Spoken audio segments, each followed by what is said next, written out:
Fa més de 100 anys que una colla de nedadors es troba al port de Barcelona per disputar tot un clàssic de l'esport català, la Copa de Nadal.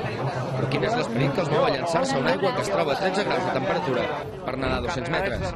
Dos de motius n'hi ha de tota mena. Superar les adversitats, la fred, el cronòmetre, els companys i demostrar que som esportistes. El principal és que jo no sabria què fer el dia de Nadal si no vinguera aquí. Després de 53 anys, realment el més important és venir aquí. És tradició per una banda i l'altra que per vindre aquí tens que conservar-te una miqueta, tens que entrenar i tot això et dona motius per poder fer coses. D'altres se la prenen de manera més festiva. De fet, per ells no existeix la competició. Doncs una tradició com totes.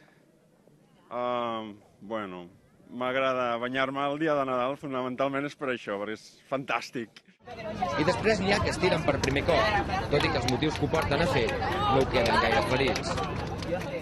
No sé, tenia ganes de fer-la i em van convèncer per fer-la i al final, doncs mira, per passar el Nadal, ja, i t'agrada nedar, doncs mira.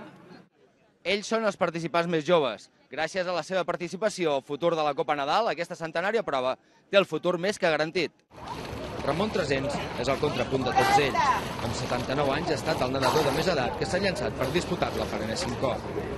La Copa Nadal d'enguany ha servit per trencar l'hegemonia de Dani Serra i perquè el nedador del GIEC, Edu Pérez, es retrobés amb el triomf 5 anys després. Una victòria que s'ha decidit en els primers metres de la competició. Estava calculant que al principi he de sortir molt fort, però regulant, perquè al final es fa duríssim, t'agarrotes molt pel fred, costa molt arribar, però bueno, he pogut agafar un avantatge al principi que he pogut mantenir. En categoria femenina, el primer lloc ha anat a parar Marta Mayol del Club Natació Sabadell, que ha dominat els 200 metres de cap a peu.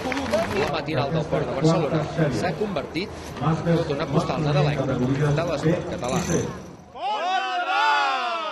Josep Coc, TV3, Barcelona.